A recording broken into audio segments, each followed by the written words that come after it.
So now we're finally here with Pancreas's video on the Do or Don't Tyranids. But of course, before we begin, as always, make sure to go support Pancreas. Link to the OG video is always at the top of the description. For all my complaining about Space Marines that I have done before and are probably going to still do in this video, they're cool. As I've said before, they're the face of Warhammer for a good reason. And I'm self-aware enough to admit that at least a small bit of the reason myself and others constantly complain about them is a little bit of jealousy. The Astartes get an entire novel series about all their origin stories. The Eldar gets some garbage trilogy that gets canned early because it was so garbage. Yeah, that's right. Pancreas is a elf sympathizer, whether that be in fantasy or in 40k. It is quite unfortunate though that like most of the stories revolve around the Imperium of Man. There are probably some good stories here and there for the other factions, but it's hard for me to imagine what a Tyranid book would be like, if there even is one, because they feel like they're mostly just the enemy that will never stop, and kind of like killing them is kind of the point of proving yourself as a hero of the story. Hope you can at least see how us Xeno fans would be a little bit upset with that. But speaking of Xenos, what about the faction that simply doesn't care about all of that lore? Not because they regard humanity as completely beneath them, such as the Eldar and the Necrons. I mean they don't care because they are physically incapable of comprehending your Space Marine fatherless behavior. Motivations and ideological struggles are nothing to this faction, because to them, all of these countless armies and the reasons to fight are nothing more than lunch. It's Tyranid time, folks. Strap in and get ready to feast, because it's time for the Nids to show you what an all-you-can-eat buffet really looks like. And since this video is technically educational, I mean I am teaching you about how to play an army in Warhammer, I should tell you about quite the fantastic source of learning when it comes to math and computer science. It's not a dreary high school classroom or an expensive college course. It's brilliant, the educational website and app to make sure you're up to snuff on math, computer, and data science, and everything those subjects entail, which is quite a bit, I can assure you. They're also the sponsor of today's video, so why don't I tell you about it? Brilliant is the best way to learn all about these fields, because it isn't just slogging through coursework for a little other reason than you need to graduate. You know what a science teacher told me once? That after I reach high school, learning stops being anything remotely fun and turns miserable. Well, Brilliant says to hell with that. Nothing has to be miserable. Its courses are actually quite engaging and, dare I say, fun. There's thousands of them to choose from and learn from, and more are added every month, so you're never short on options. Lately, I've been checking out the Thinking and Code course. A friend of mine is learning to code, and several more are computer engineers proper, so I figured it'd be a good course both to help me learn a useful skill, and so I can actually try and follow along with them when they talk about their jobs. To no surprise, the course is easy to use and actually helped me understand the basics of how code works. It starts off using the analogy of getting a car from point A to point B in the most efficient way possible, which might sound silly, but please trust me when I say it's actually really helpful for visualizing how coding works. Of course, this doesn't mean Brilliant is only for people like me who aren't entirely sure coding isn't in the same language as the Necronomicon. There's plenty for advanced lessons for those of you who have proper knowledge of the subject, and they're done entirely at your own pace. I did the first lesson in Thinking and Code at 3 in the morning. Brilliant doesn't judge, it's happy to let me learn no matter what hour of the night it is. While I'm sure you probably aren't in the same sleep schedule as me, or at least I dearly hope so, the same principle holds just as true. Log on to Brilliant for as long or as little as you want to. If you want to brush up for upcoming exams or sit down for 3 hours and power through as many lessons as you can, Brilliant will accommodate you either way. And just to sweeten the deal, something special for you. Using my link in the description and pinned comment, the first 200 of you to sign up will get 20% off your annual plan. And just so there isn't any confusion on the matter, the link is also on screen. That's brilliant.org/PancreasNoWork/ for 20% off your annual plan. And just to put the cherry on top, you can try the first 30 days of Brilliant for free, even if you aren't one of the first 200 on the link. It's never too late to start learning, and you can trust that I mean that because I'm an education major. So get Brilliant today and ensure that when it comes to math and science, you'll always be at your best. Now then, get ready to feast. A big thank you to Mandalore Gaming for introducing me to yet another strategy game to rip music from for these videos. Couldn't think of a better video to start using it on than this one. The Tyranids are the plague of locusts God sent to Egypt if it was intergalactic in scale and full of hate. Unlike most other factions in 40k, they have no direct ties to anyone within the setting. For the most part, you can separate the majority of the factions into two distinct origin stories, the War in Heaven or the Horus Heresy. The Horus Heresy for the Imperium and human followers of Chaos, and the War in Heaven for the Necrons, Orcs, Eldar, and arguably Chaos itself. Obviously, there's a whole lot more than just that going into these factions, but those two conflicts are the driving forces behind much of the setting. The Tyranids, however, are one of the only factions who break this mold, alongside the Leagues of Otan and Tau. Even then, however, those two factions have still been shaped by circumstances in the galaxy. The Tyranids, meanwhile, don't have a stake in anything going on in the galaxy beyond how it affects them eating everyone inside of it. That's not to say they're blind to the goings-on of the Milky Way or failed to notice what was happening inside of it. In a move that I'm still not sure how to feel about, the Horus Heresy provided the initial alert to the Tyranids that the Milky Way had plenty of food inside of it. On the planet of Sotha during the Heresy, Loyalists and traitor forces fought for a device called the Pharos, essentially a mini Astronomicon built by the Necrons. Not as good as the real deal, but still better than nothing. Barabas D'Antioch, a Loyalist iron warrior and man whose name I keep pronouncing as Barbarous on accident, sacrificed himself and overloaded it so that the traitors couldn't use it. Now, to avoid getting too technical with things, this made a very big kaboom. In the Immaterium, it made an extremely big kaboom. And though no one would realize it for another 10,000 years, this had some pretty dire consequences. The Tyranid hive mind. Okay, that makes sense. To go back to it, I believe there were some comments when I initially got into 40k talking about how the Tyranids were running away from something, but there were also comments correcting that, saying that no, it's because there were like biosignatures here, and the Tyranids, obviously, they're in search of food. They probably more than likely consumed everything that they can outside of our galaxy, so now they're here. So this was the initial spark.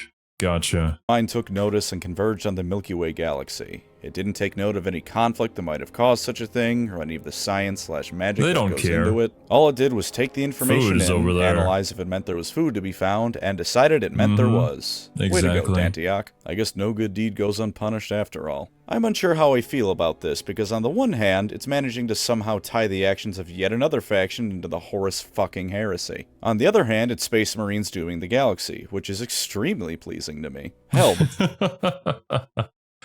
Maybe a little bit of bias here, but I feel like tying everything to the Horus Heresy makes sense considering how pivotal it is, but it would also be kind of cool if something wasn't there and it was like maybe tied into a later portion, but then maybe, I guess narratively it wouldn't have the same significance because of that. Like, I don't have too much free time, and most of the free time that I do get, I usually just spend, I don't know, playing the games that I like. So I haven't checked out any of the books, but from my understanding, the Horus Heresy seems to be the most well-documented event within the 40k universe, with like the War in Heaven and stuff just kind of getting mentioned as like an origin story.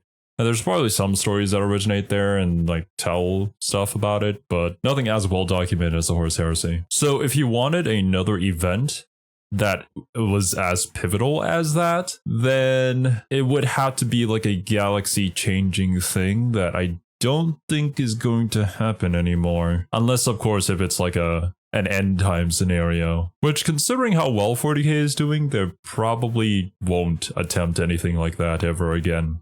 Hopefully. So yeah, okay. That just makes sense. Everything tied to the Horus Heresy. The book Pharos, where the excerpt about this is from, even mentions the hive mind shifting course, which means if it wasn't for D'Antioch, the hive mind would have been another galaxy's problem. Nice job saving the day, Mr. D'Antioch. I'm sure everyone who's had to face down a hive tyrant is thankful for your sacrifice. After that, there was, as I said, a 10,000-year gap between the Pharos ringing the dinner bell and the Tyranids arriving. Prior to the First Tyrannic War, in the year 500 M41, an Imperial merchant fleet encountered weird Xenos with tentacle faces. Unbeknownst to anyone at the time, these were gene stealers who were likely assisting the hive mind in making a proper entrance to the galaxy.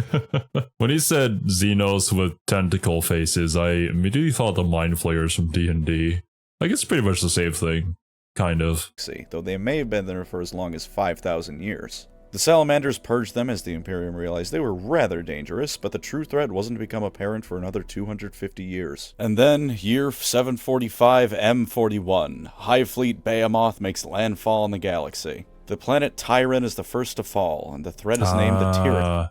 Yeah, that's why. We learned this when we watched the Emperor's text-to-speech. That they're called the Tyranids because they initially made landfall at the planet Tyran. After the fact. Dozens of planets fell to its advance, while the Inquisitor Kryptman tried his damnedest to figure out the true scope of the disaster and track where its next move would be. His efforts were in no small way hindered by the nature of the Tyranid threat. Not only did they leave no survivors, as survivors were biomass and therefore food, but they caused the Shadow and the Warp, a near-total shutdown of the ability for Imperial Astromancers to communicate. It does more than that, it also makes warp travel damn near impossible and can even prevent psyker powers from being used, but for Kryptman's purposes, the communications blackout it caused was the worst. That's freaking OP, man. Like, if you spot a Tyranid hive fleet, you can't even communicate with anybody else to request any sort of reinforcements because all your communications get blocked out. I'm assuming this is because the Tyranids have evolved in a certain way in order to be able to use these kind of powers. Although there are like several different kinds of Tyranids, some that are built for combat, others that are built for like communications between the hive mind and the little Tyranids. At least I think that's how that works.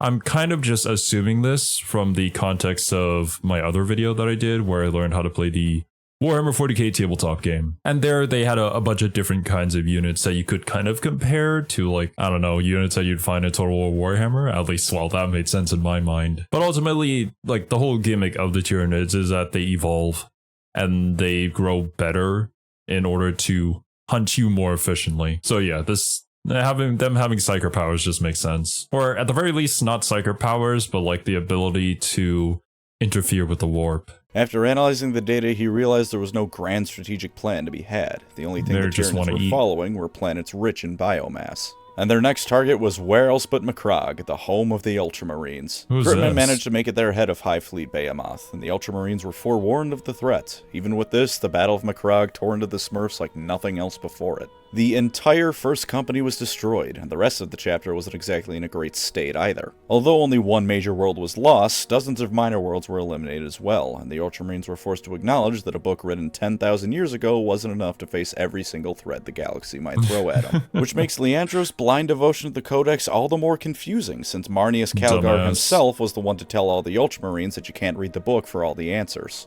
Leandros being the worst aside, I mean we all know that already, the Imperium managed to figure out some of the weaknesses of the Tyranids. Specifically, their bioships and synapse creatures. If they go down, the Tyranids lose any sort of coordination until a similar creature can arrive or be formed. With this, the Imperium armed itself with knowledge of the coming threat. The Ultramarines naturally repaired the losses they took at what would be record speed for anyone else, on account of the Genesis chapter existing for no other reason than to let the Ultramarines pretend they're Codex compliant, and if any more Tyranids were looking out there, the Imperium would be ready. Then two more major Tyrannic wars happened, with High Fleet's Kraken and Leviathan, both of which nearly took not only entire sectors of the Imperium itself out, but Craftor Lyandon as well. Each of these threats took down thousands of worlds and made them almost completely unusable after the fact, since the Tyranids stripped the planet down to the bone. It's not just living beings they eat, they consume much of the metal and other resources on a planet as well. Really? And even beyond that, plenty of stuff beyond combatants are living things.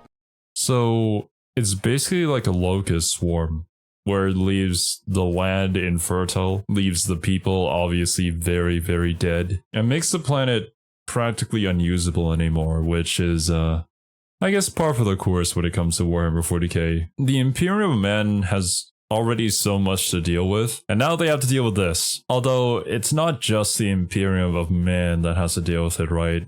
All the other people do as well. But I would assume that, like, since they're looking for biomass and stuff like that, the Tyranids probably wouldn't prefer to go after Necrons. I don't think they completely avoid a Necron planet, right? But like, it's not really a target of high priority, considering the fact that human planets usually have like a ton of people living on them. Those are probably the juicy ones.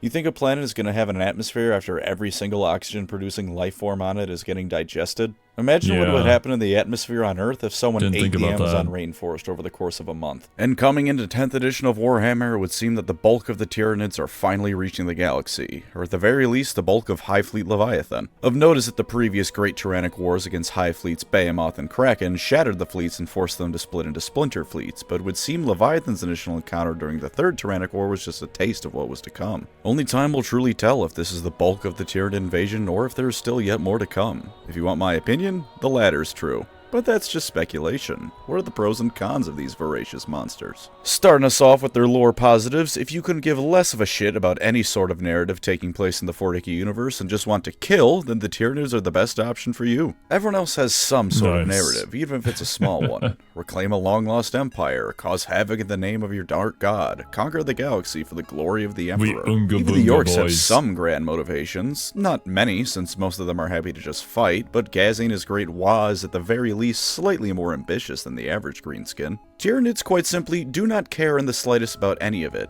They are here for food. Your ideological struggle simply cannot be comprehended by the hive mind. And to save time, I won't repeat the obvious downside of this in the cons section. Yes, that does mean that narratively there's not a whole lot of stuff you can do with the Tyranids. Yeah. There's not going to be any books about what one hive tyrant thinks compared to another, no more than any one cell in your body has differing thoughts compared to another. But you know what? As much as it does mean that narratively they're weaker than most others in terms of complexity and depth, at the end of the day, Warhammer is also a war game. That's something I think a lot of people, especially myself and other content creators, could use a reminder of every now and then. All this cool lore exists because GW wants to sell you plastic minis to play pretend general with.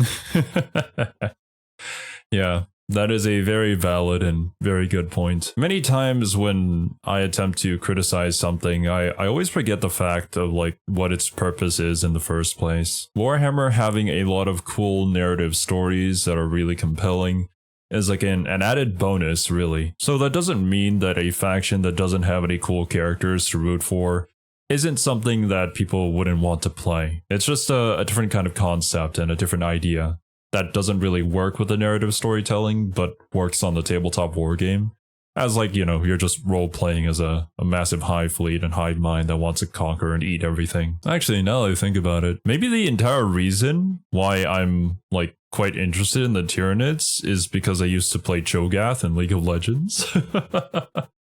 I'm pretty sure he doesn't have too much lore in League. He just kind of wants to eat everything. So yeah, wait a minute. Actually, Cho'Gath was probably based off of the Tyranids, wasn't he? He kind of looks like him too. Huh. Well, what do you know? And with that in mind, the Tyranids excel at that beyond any other. There is no grand motivation or end goal or any hopeful end to the war. They are here in the galaxy solely to eat you and move on to the next one. There is no inner narrative for them because they are the damn narrative, that of the universe of 40k sucking and everything being the absolute worst, to the point that armies are coming from outside the galaxy for no other reason than to make things shitty for everyone inside of it. They exist for no other reason than to cause conflict, so if you want to just get to the point and quit faffing about with silly things like reasons to fight and just get to the fighting, the Tyranids are for you. Ironically enough, for having said all that, however, they have the single clearest end goal in all of the setting.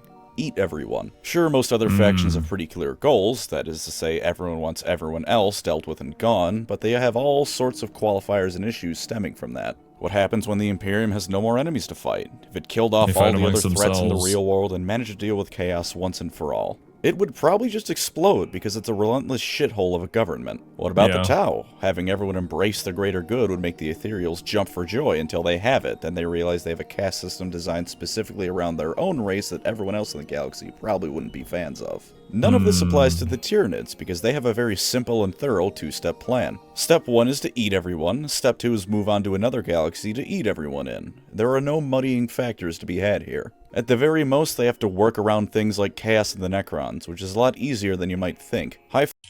I honestly appreciate the simplicity. That is something to note, that within a story, it's always nice to have different levels of complexity, to kind of be like a breathing room of sorts, or rather in like a grander story like this, having something that is there for somebody who doesn't really want to go through all that political struggle and just wants to be like a cool alien going to eat everything. Despite how simplistic the concept is, it is a concept that will sell. Fleet Behemoth was recorded as having just ignored Solemnness, Trajan's museum world, and Chaos itself avoids the Tyranids as much as they avoid it. There is no ambiguity or thinking about what course of action is best, so if you want an army that is always sure of itself, pick them. If you like outside context problems, they're also the army for you. The Tyranids excel at this in all sorts of ways. The Shadow and the Warp means that news of Tyranids beyond there in that general direction is incredibly hard to get, making them surprisingly stealthy on the strategic level.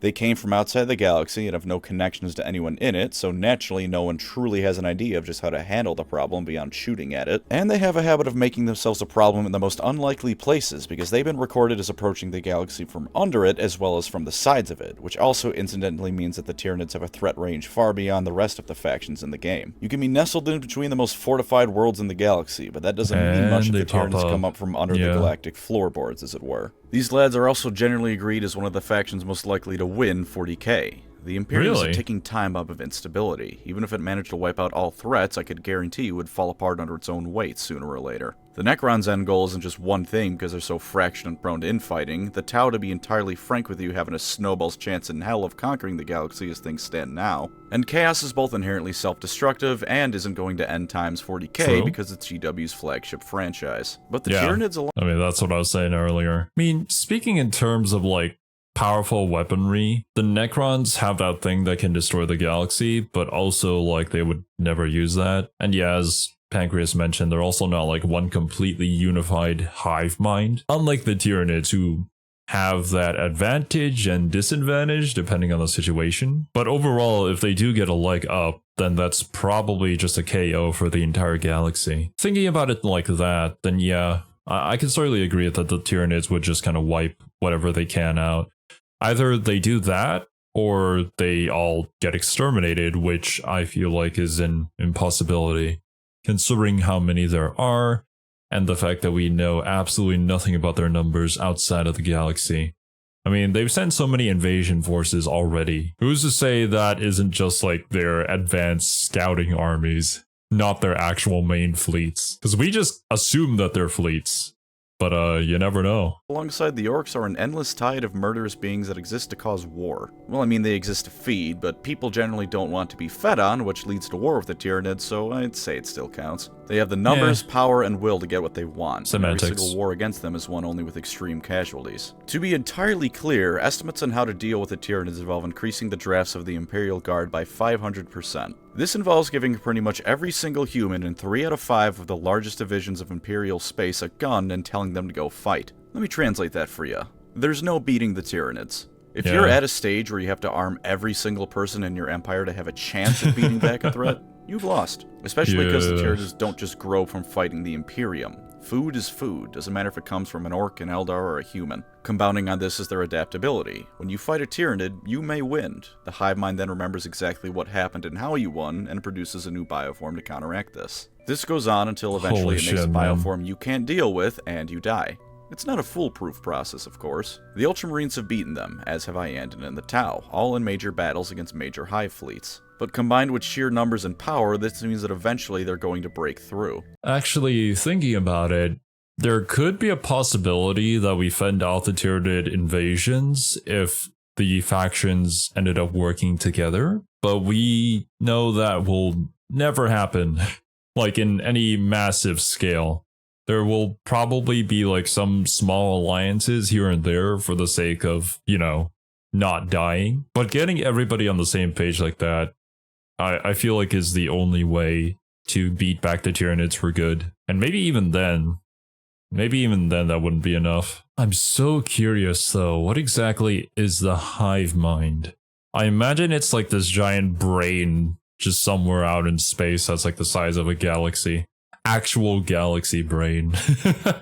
And then it has like little nodes and stuff connecting its network to these smaller Tyranids that it then controls to invade planets and eat stuffs. But that's probably part of the mystery as well. In order to truly defeat the Tyranids, you have to wipe the slate completely clean during a battle, because if so much as a single hive ship escapes, the entire thing is going to be logged and accounted for by the hive mind itself. They can adapt perfectly well at a strategic level too. In response to the Great Rift, the hive mind created Hive Fleet Kronos, which is a supercharged shadow in the warp and specializes in anti-psyker bioforms. The entire galaxy was split in half by the forces of hell, and the hive mind reacted to this in the same way you'd react to finding out the route you usually take to work is closed for construction. Coupled with everything else, the Tyranids are a damn near impossible to beat threat in the long term. At the very least, given their preference for melee combat, they threaten to do something the major factions in 40k are almost completely unable to do. Think in terms outside of charging into sword range and hoping for the best. The Black Templars are truly doomed. And lastly, the Tyranids are an army that is truly scary at all levels.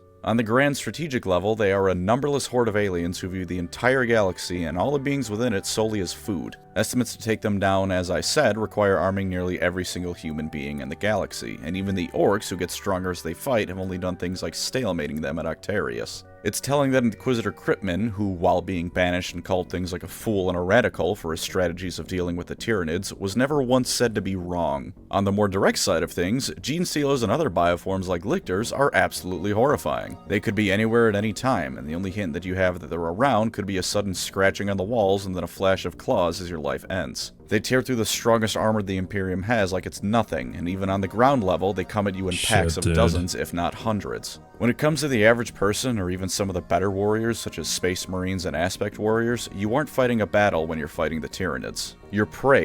What's an Aspect Warrior? I'm assuming that's some kind of super Space Marine?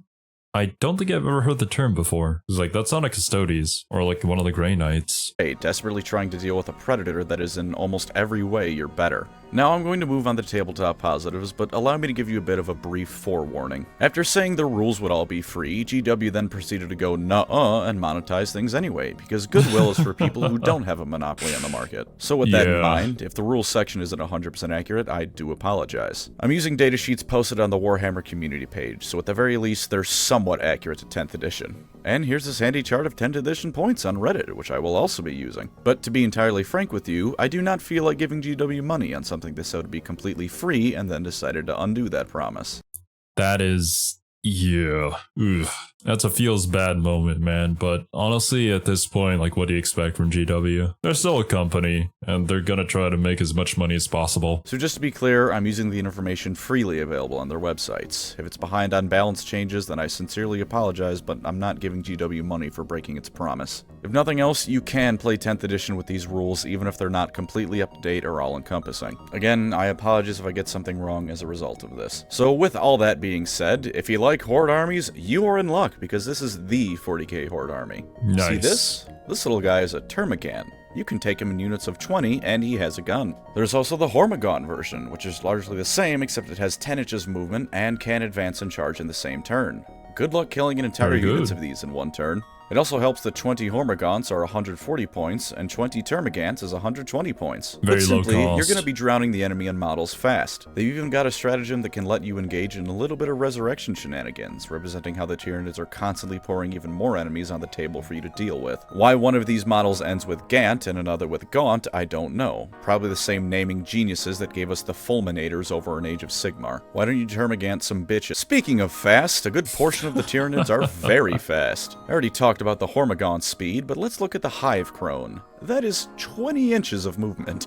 And because it's largely a ranged unit, it doesn't even need to fully close in to be I think most units have like 12-ish movement. It's been a while since I watched the tabletop video, but I think it was around that. effective. Its main weapon is it drooling on you, by the way, so that's some extra salt on the wounds of whoever gets killed by this thing. The slower units in the Tyranid army are balanced out by the fact they're generally either tankier or designed to fire from range rather than go into melee combat. Pyrovores may only have 5 inches of movement, but they're supposed to be lumbering behind the rest of the army, providing supporting fire. Old One-Eye may be slightly slower than the average Hormagaunt, but he's got a 2-up save and 9 wounds. I'm sure between the Horde in front of him and that save, he's going to be able to make it there just fine unless the enemy entirely focuses fire on him. Which incidentally brings me to the next positive about the Tyranids, the strategy of the Distraction Carnifex. The Tyranids have many big monsters capable of hitting very hard, which of course is a strength on its own. The Swarm Lord, Old One-Eye, Hive Tyrants, and of course, Carnifexes. Nothing I really feel like making a big old paragraph explaining how this is good, of course. I mean, big monster hit big isn't exactly groundbreaking news.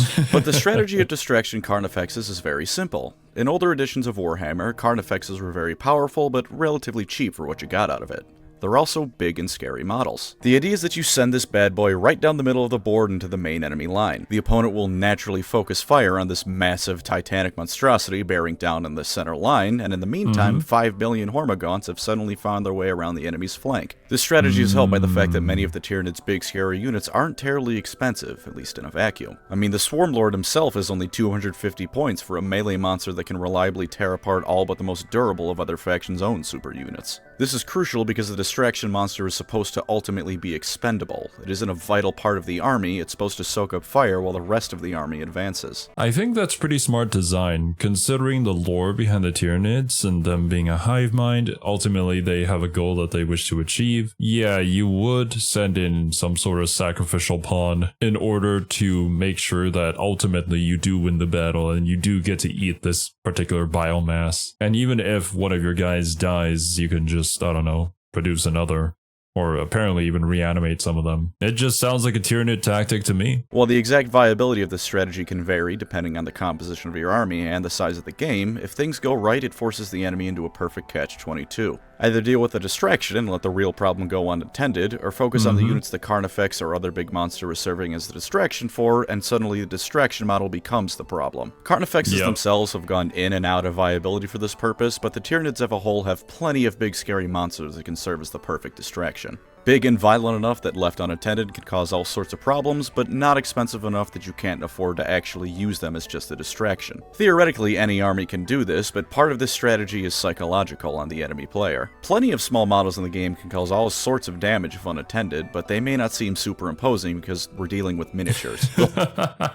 The fact that the model is just bigger than everything is also kind of just a draw-in for the other player. It's probably too difficult not to notice the giant monster lumbering down the middle of the battlefield. There might be a tactic that doesn't really work against more experienced players though. Although, as Pancreas said, like, even if you ignore the distraction is still going to kill you, so like, you don't really have a choice. The whole point is that the model is big and scary on top of being actually effective when push comes to shove, and if you look through the Tyranid range on the web store, you'll notice two things. One, people at the time of recording this video apparently can't get enough Tyranids. I mean, Jesus Christ, there's like 5 items you can actually buy. And two, half of these models count as big and scary. Their adaptability also makes an appearance on the tabletop in a couple of ways. One is the adaptive biology enhancement. Depending on your army's detachment, you can give the Tyranids an increase in their feel no pain save if they take any wounds. And of course, there's the hyper adaptions detachment rule. At the start of the first battle round, pick an adaptation for the Tyranids to either focus on hunting infantry, vehicles, or characters. That specification that you do this at the start of the first battle round is huge, because it allows you to take into account not only the composition of the enemy army, but the deployments of them as well. Let's say, hypothetically, your opponent is running the guard. Sure, if they're using a mostly infantry army, you'll want to take the anti-infantry one, but if they're running vehicles with a screen of infantry, it may still be worth taking the anti-infantry adaptation to crunch through the guardsmen all that more quickly and get to those now undefended vehicles. It gives the Tyranids an edge of unpredictability. Even if you know exactly what your opponent is bringing to the table and his battle plan down to the letter, you won't know what the army is truly capable of until shots are already going off. They've also got a decent bunch of range units to go along with the melee ones, further making them a versatile army even at the planning stages of things. Now, at least to me, I think they excel far more at melee than ranged combat, but Tyranid warriors can be given quite the array of ranged attacks. A Tervagon is pretty solid in shooting and melee, and while Termagants may not have the best shooting attacks in the game, you can take them in units of 20. They're bound to kill something, especially against armies with weaker saves like the Guard or Eldar. If nothing else, even if you build your army almost purely around being kick-ass in melee, a couple of range units to soften the enemy up would never go amiss amongst the Tyranids. They've also some pretty solid psyker powers, at least in my estimation. As always, I am heavily biased in the Eldar way of doing such things, but at the very least, I didn't see any powers they had where I went, why the hell would you ever use that? So that's something they got. I know it's not exactly a glowing review of it, but what do you expect? For me to drop my elven bias for even a single second?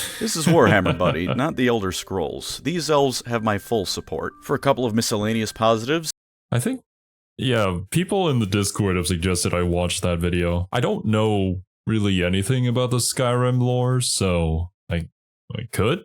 That would be kind of interesting. Shadow in the Warp is a once-per-battle ability that forces the entire enemy army to take a battle shock test. While obviously stronger or weaker depending on the army you're facing, what's great about it is that you can do it in either your command phase or the enemy's. So if they have a plan based around using stratagems, you can decide that the entire Bruh, and then you use Shadow in the Warp and they roll poorly, don't save their own units, their whole plan falls apart. Oh dude, that is devastating. Army is actually moments away from liberating their bowels and forgetting how to follow orders at the worst possible time. Synapse creatures are the bread and butter of any Tyranid army, and they provide a whole swath of benefits. All Tyranid units within range of a Synapse creature take Battleshock tests with 3d6 instead of 2, helping them greatly with morale. And a good portion of the Tyranids with a Synapse ability can use them to either gain command points, such as the Swarm Lord, or give out free command abilities, such as with the Hive Tyrants. There's a downside of that I'm sure you can see, but we'll get to that later. And lastly, their models are pretty much all pretty beautiful looking now. GW did a pretty comprehensive list of updates of them since the video I made complaining about how a lot of them look like shit, and I'm happy to say that most of the main complaints I had have been fixed. Clearly, it was all me who made the large corporation that historically doesn't give a damn about content creators make these changes. You're welcome, everyone.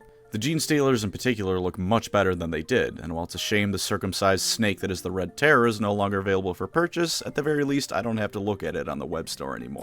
I found it so ugly that I'm willing to count its removal as a positive. Old One Eye is still kind of disappointing, and the Termahormagant's gaunts are still pretty lackluster for what will likely make up a majority of your army, but for the most part I'm willing to concede the Tyranid range now looks like it should. Especially the Norn Assimilator / Norn Emissary. Holy hell, this thing is sexy. Feel free to figure out whether I just mean as a model or sexually. But lo and behold, the Tyranids still have downsides. Some of them with how GW portrays them, some of them as a natural byproduct of the faction as designed. First off, their narrative potential. Like I said, I won't be making a big deal out of them not having characters. If you're going for them as an army, that probably doesn't bother you. But their nature as an endless swarm of hungry monsters lacking individuality means that they are the perfect choice to be used as faceless cannon fodder to die before the real threat comes to the forefront of a given story. This has been used across countless stories and makes the Tyranids look like real pushovers sometimes. It even happened in Caiaphas Cain. In one of the stories, an entire Hive fleet invasion of a planet is used as the backdrop for some nonsense a rogue inquisitor was doing. The climax of the book was dealing with the guy before the author went, ah shit, I should probably discuss those Tyranids in the background, huh? The ending of the book and the entire invasion was like 5 pages long, and at least to me read like, and then all the Tyranids and secondary characters died. The end. If you've played Deathwing on higher difficulties, you know damn well that these monsters can be horrifying as they skulk through corridors before you turn a corner and a miniature Cthulhu who's still as big as a bus awaits you. It's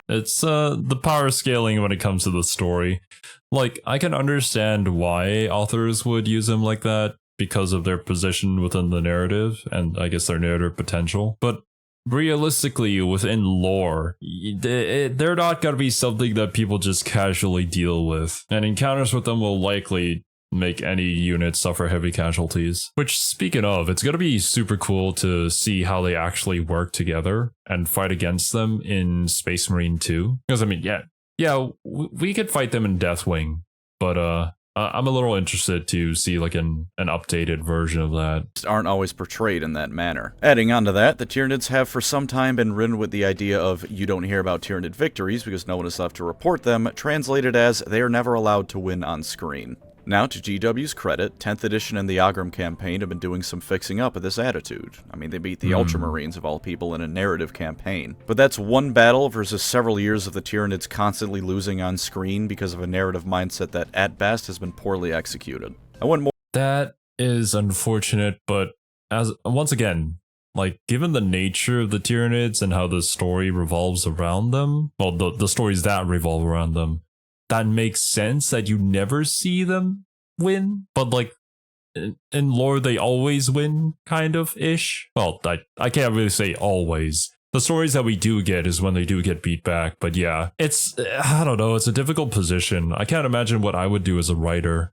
This would probably kind of baffle me as well. I certainly don't have enough experience to suggest any kind of solution to this issue. I guess all you can really do is rely on the player to understand their position and like that the fact that the Tyranids are actually really cool, even though within the story that they're reading, they can't really be. More in detail in the video I mentioned earlier, so if you want more on that, go watch that video. But for now, I'll just tell you that don't be surprised if Agram was just a one-off and the Tyranids go back to being unceremoniously wiped out on the regular.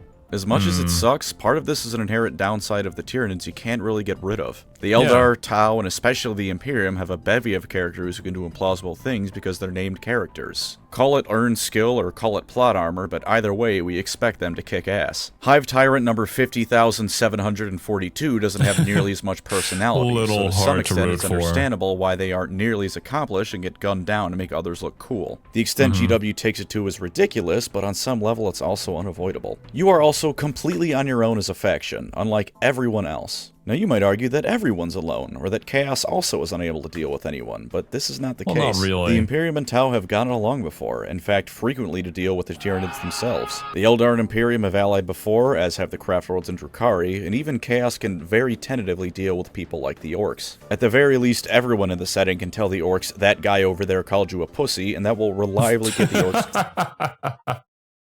Oh, flashbacks to Grimgore, man. But that makes sense, because all of these races have some form of diplomacy, some means of communication between each other, whereas the Tyranids are kind of the outlier there, where they do have a really good communication system that is closed off to literally everybody else. And they're not here to negotiate you becoming food within their stomach. They're not demanding it either. They're just going to make sure that it is a thing that happens. Going in whatever direction you pointed them at. The Tyranids are completely on their own. And before you mention Gene Stealer cults, may I remind you that those come about as a direct result of the Tyranids bringing them about. It's a lonely galaxy for the hive mind, so you'd best be fast with making it lonelier. Otherwise, the various denizens of the galaxy might realize that their only chance is to band together before you eat everyone in it. Also, I'm just gonna straight up say it. You're playing bad guys. You may say they're not evil and they're just following their nature, which I think is an arguable point, but either way, it's also a moot one.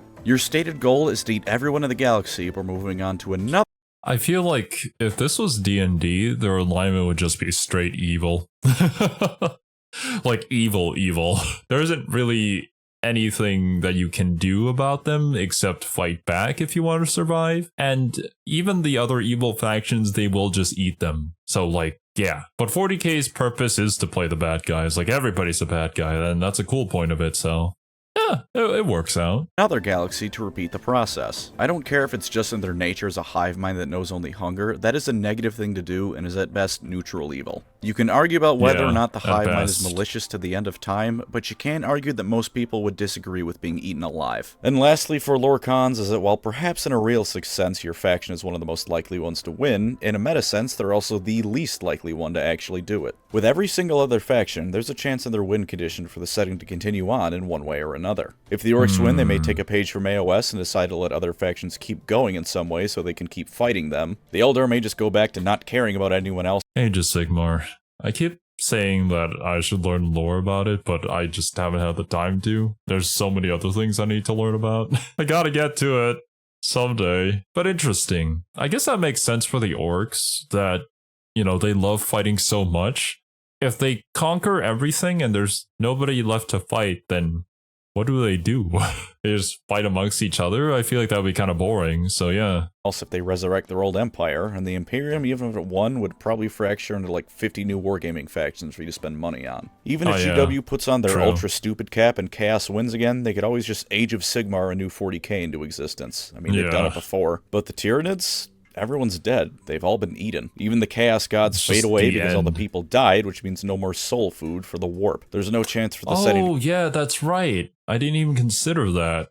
The Tyranids could actually wipe out Chaos.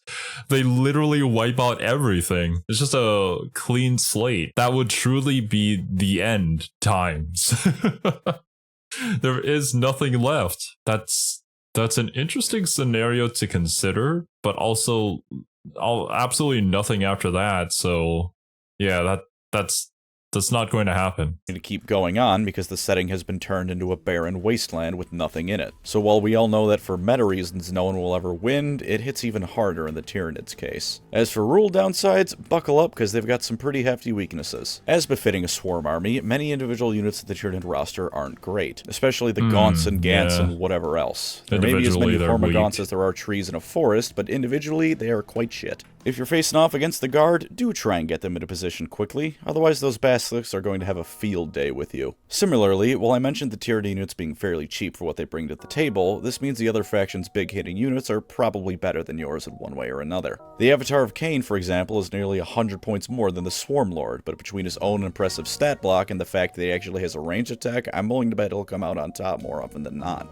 At the very least, he's able to do more in direct combat between... You know, at the least, the Avatar of Cain on the tabletop can actually kick ass, as opposed to the Avatar of Cain in basically any story, at least from what I remember you guys telling me. And I think it was during the Caiaphas Cain video that we talked about it. But yeah, this poor guy is just an absolute punching bag. Him being able to switch between quantity or quality of attacks, and his range attack being able to hit multiple units if you position them right. Please don't take this to mean that the Tyranids aren't able to keep up at all with other factions' heavy hitters. They absolutely are, and in the above instance, the Swarmlord does more for his army than the Avatar of Cain does for the Eldar. It's just that in many cases, such as the Primarchs, the Tyranid super units aren't going to 100% of the time take down other armies' super units. Or at the very least, those units can outperform their Tyranid equivalent at some level. You're playing a hive mind where every single unit is a single cell of a larger body working in tandem, and you should bring that mindset to the table when you're playing. Yeah. The Tyranids took down an 100%. Avatar of Cain by having a dozen Carnifexes bulrush it when it called out to them for a duel. Those are the kinds of tactics you should be using with them, not honorable duels. Speaking of, though, that very strength is also arguably the Tyranid's greatest weakness. Their Synapse creatures can provide a whole bevy of buffs, and indeed some of their stratagems require a Synapse creature within a certain range of them to work what at if you all. get rid of the How it Synapse? works is that if a unit has the Synapse keyword, they provide the benefits of both the Battle Shock test and none of the other buffs they may have. Naturally, this means your opponent is going to focus fire on those guys to weaken your army. You Yeah. can negate this, of course, be it just putting gaunts in front of them or using them in a distraction Carnifex ploy if you're feeling extra spicy, but do take care you can actually afford to use them as such. You'll feel real silly when your carefully constructed battle plan comes to a screeching halt because the opponent had a knight in his army and used it to bullrush the Synapse creature that was the only one connecting 3 different units.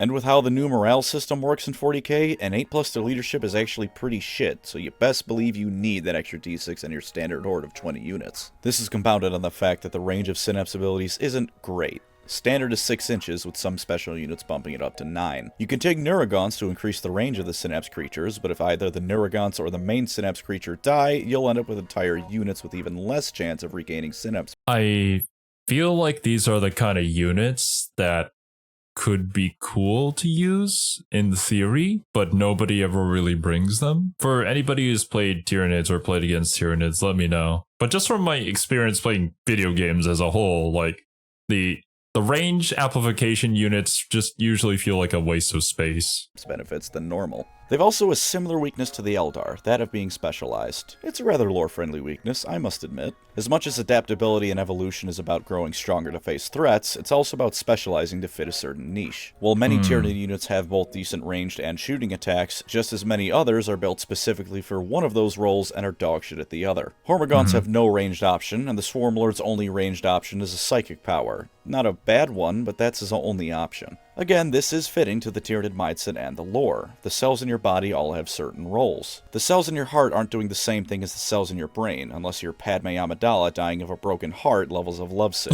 It's not nearly as crippling as with the Eldar, but it is still something to keep in mind. For some last-minute things that are quick to cover, but nonetheless important to mention, they're not great at chewing through armor. The tank counter hyper-adaption can help with this, but even then you might struggle as you bask in the sheer amount of attacks they cause that are strength 5 or worse. And fitting for an army whose whole shtick is being ravenously hungry, the Tyranids devour command points like no one's business. You can mitigate this somewhat by doing things like having a Hive Tyrant in your army, but you're going to be needing him because you'll spend far more than you save. Speaking of spending, money. Point-wise, the Tyranids are pretty cheap. Real-world money-wise, well, they're a horde Not army. so much. $50 for a unit of 10 Hormagaunts is already pricey on its own, but when you factor in that's only going to get you 70 points worth of your army, I will pray for the sanctity of your wallet because the hive mind will show no mercy towards it. And of course, that also means a large amount of time spent assembling and painting the damn things, as well as the inconvenience you'll have transporting all of them. They are, shall we say, a rather cumbersome army to move around to places. I guess it could be worse. It could be the Lumineth. But when you've said it could be worse as a descriptor for something, it's hard to describe it as anything but a con. Ah well. And that's the Tyranids, an unending swarm of horribly, horrendously hungry bugs that, frankly, I find the idea of offensive. I know I've made that reference on the channel before, but come on, did you really expect me to make the Tyranids main video without mentioning Starship Troopers? You're lucky I didn't get the opinion of my friend from Buenos Aires on the Nids. Thank you, of course, I my haven't wonderful seen channel Starship members. Troopers. You are the agri-world to my Tyranid hive fleet, feeding me for many moons to come until I move on to the next one. If you'd like to support the channel, feel free to subscribe or become a member. Either way, thank you for watching and take care out there.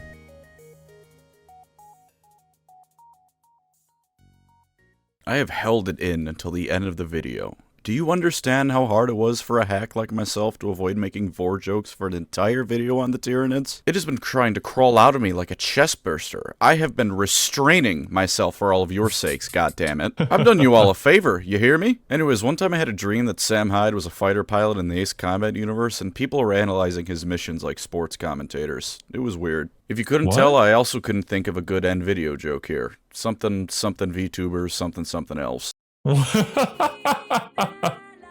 Your VTuber collab? Heck yeah, dude. The Tyranids are a more simplistic faction, but it's because of their simplicity that you can have a lot of fun with them. I do think the Gene Stealer cults could get a little more complex than what Pancreas suggested here in this video. Just from my understanding of them, I feel like there's a lot you could do with the story of a Gene Stealer cult and how it comes about to be, and like what that kind of changes within the political sphere of said planet.